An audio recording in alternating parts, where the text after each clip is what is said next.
Hello and welcome to another update video on gold. Yeah, quick update here as we are preparing for the weekend. Not quite there yet. But the overall idea here on the gold chart is that we are following the white scenario to the downside.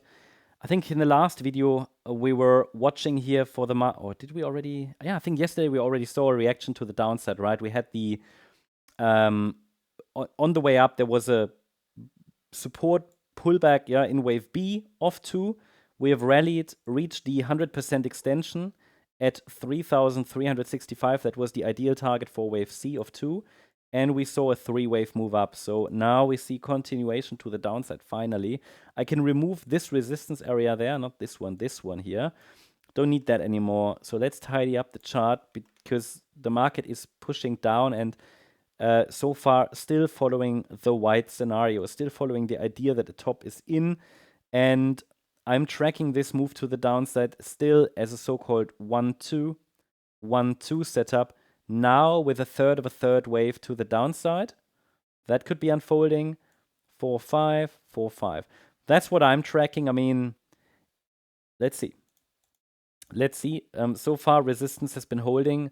What we want to do here today is maybe just raise the wave degree by 1 and add a little bit more structure to the micro patterns here, at least from what I can see right now.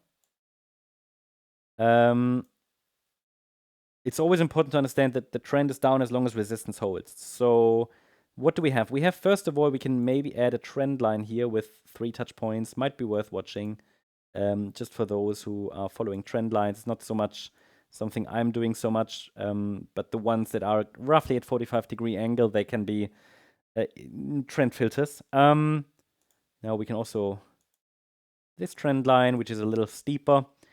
And then we have the wave count. And the wave count points towards lower prices. This area here is important. This is like the next pivot.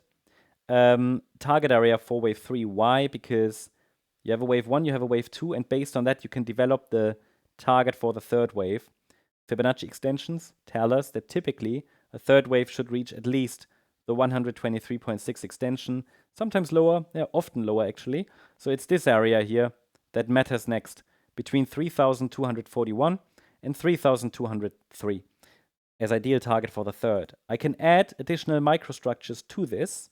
So in the third wave, we have 1, 2, 3, 4, 5. I can see 3 waves down so far.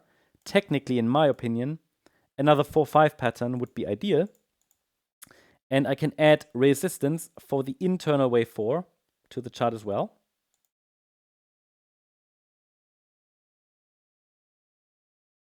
Which is this.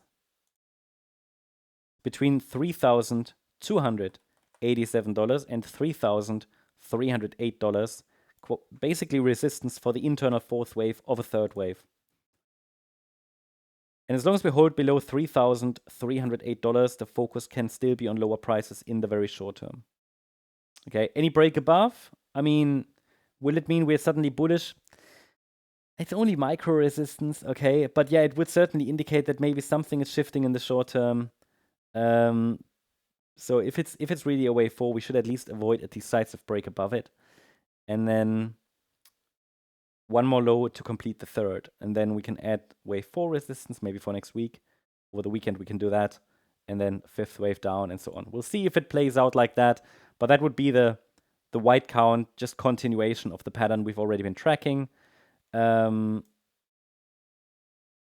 then, okay, if we break above 3,308,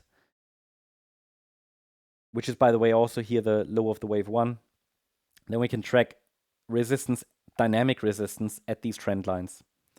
And a break above these then might indicate a reversal and then a return of the bulls, but there's no evidence for that at this stage.